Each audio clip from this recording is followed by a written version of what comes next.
Update, and final update, my people. Guess what? The light bright. The sun, I don't know why the sunlight, I should say, is bright. Look at here. I am backed up to the dock door. Light red. Ooh, that's kind of blurry, y'all. Let's clean it out.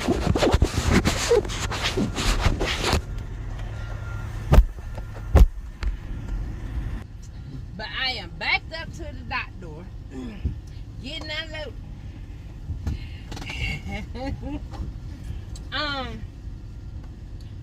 Before I start playing with y'all, laughing and stuff like that, this is what I saw coming back in. So I'm doing a voiceover on this little spot right here. One, because I told y'all I was going to show y'all this little clip. Two, I almost didn't put it in. I had to watch it a few times to make sure, you know, because the guard said somebody passed. So I wanted to make sure it wasn't none of that caught on film. You know, you wasn't seeing the victims if that's the case. Obviously it's bad with the number of people out there and the chopper out there. But I did want to double check and make sure, because I try to be respectful and stuff of other people. But also I wanted to let y'all know that I did speed this clip up to about 2.73 times the speed. But yep, that's what I was faced with on my way in. It was pretty bad. It was pretty bad.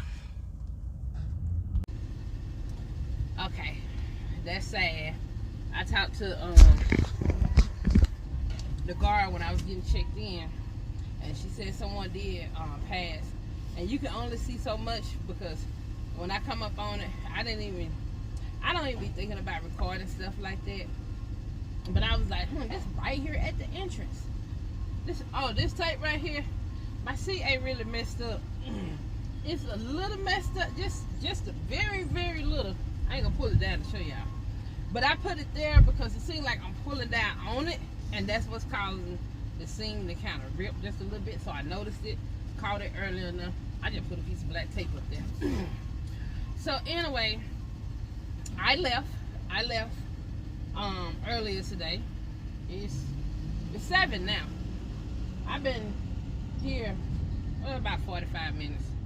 About 45 minutes to an hour. And so anyway, I left, and then I called, which I sent them some messages, and I told them I was finna leave. Then last time I called, I think it was about 2 o'clock, and I spoke to the same people, the Uber Freight support team, and I told that lady, I said, look at him. I said, I know it's not you, but I know you can hear the frustration in my voice. I said, I am beyond tired of this load.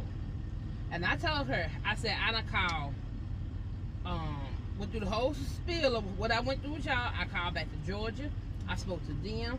They told me what they can and can't do, and there's nothing that they can do with it, because when they loaded the freight in their computer system, it was still showing that DG wanted it. That's why they loaded it on the trailer. I done called DG. I called I got a whole list of numbers. So y'all saw the numbers. I said, I don't even call Dollar General headquarters. I said, and I'm looking for Uber Freight headquarters to call them.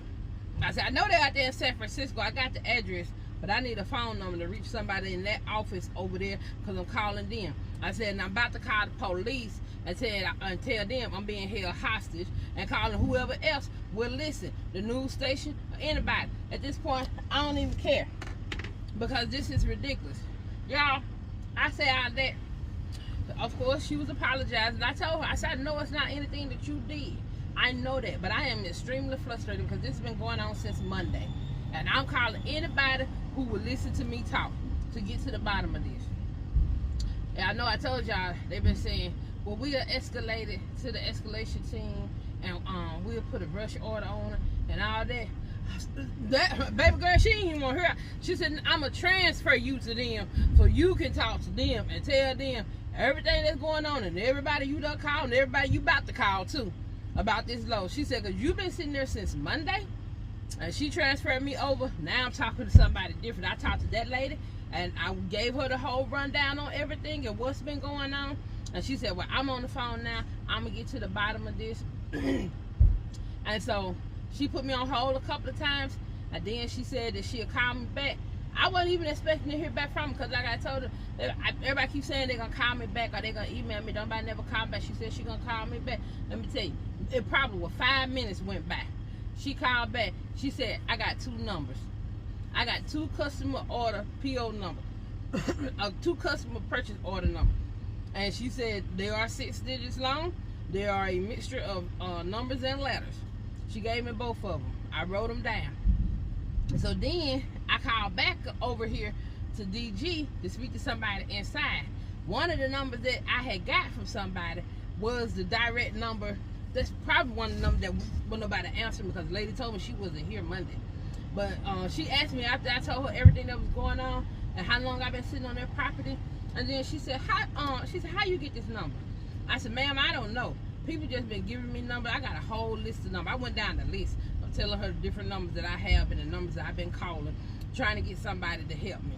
Even the headquarters number. But I told her that, she said, yeah, you done called them too. I'm trying to get in contact because they have like this DOT thing. When you call Dollar General headquarters, or you want to deal with the basically the transportation side of what it's called, DOT. I don't know why they call themselves DOT. I didn't even get into all of that. Y'all just bump. It's bothering me. But that's what it's called. You gotta get to that department over there and talk to them people over there. And I told her, I said, I just been getting numbers. I said, I got a whole list of numbers. And then she said, well, yeah, you wouldn't have got me Monday.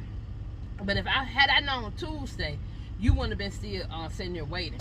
So I gave her, I just want to check and make sure these numbers is good before I come back over there. And so she said that the first number was good. The second number, sometimes it take a minute for it to go through. She said, don't worry about it. We'll get all that figured out. Be here. We're going to work you in. Be here at 5:30, which it was a little after 5:30. And partially, I got held up in the water. The rain. I'm looking at something, y'all. Y'all know I be looking at stuff. So, but anyway, I came over here. They already knew I was coming. I went up and she said, "You back, huh?" I said, "Yeah, I'm back." And she said, "We already expecting you." And they went and gave me a door. She wrote down information and stuff. She stretched out some information, wrote down the other information, made a phone call. She was that wreck. She was the one who said somebody died in that wreck also. I think it was a little girl. You know, just coming from school or something. I'm gonna have to start this trick. I'm starting to sweat a little bit. But I just come back on here to give y'all the final update with this load. The trailer done rocked a couple of times. They probably finna switch this light to green here in a little bit. But I can't feel it because we have to disconnect. But I am getting unloaded, y'all. So the other reason why I did this because I saw it come in. And somebody was like, so you ended up taking it back to Georgia. So no, I didn't take it back to Georgia.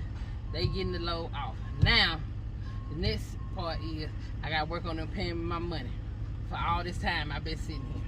So that's the update. I'm going to start the trip back good because I'm getting hot sitting up here. But I'll talk to y'all good people later. Thank y'all for giving me all the advice y'all could possibly give me. I really appreciate it because this is all they got to know to do other than call and work a whole bunch of people and raise a lot of sand. I did what I told a girl I would call the police on it. I swear to God, I told her that. Y'all might think I'm playing. I said I'm calling the police and say I'm held hostage. That's exactly what I'm going to do. I'm calling anybody who will listen. The news station, I'm calling everybody. Because everybody going on with their lives and I'm the only one still sitting here, ain't getting paid. But on that note, I'll talk to y'all later, alright? Bye.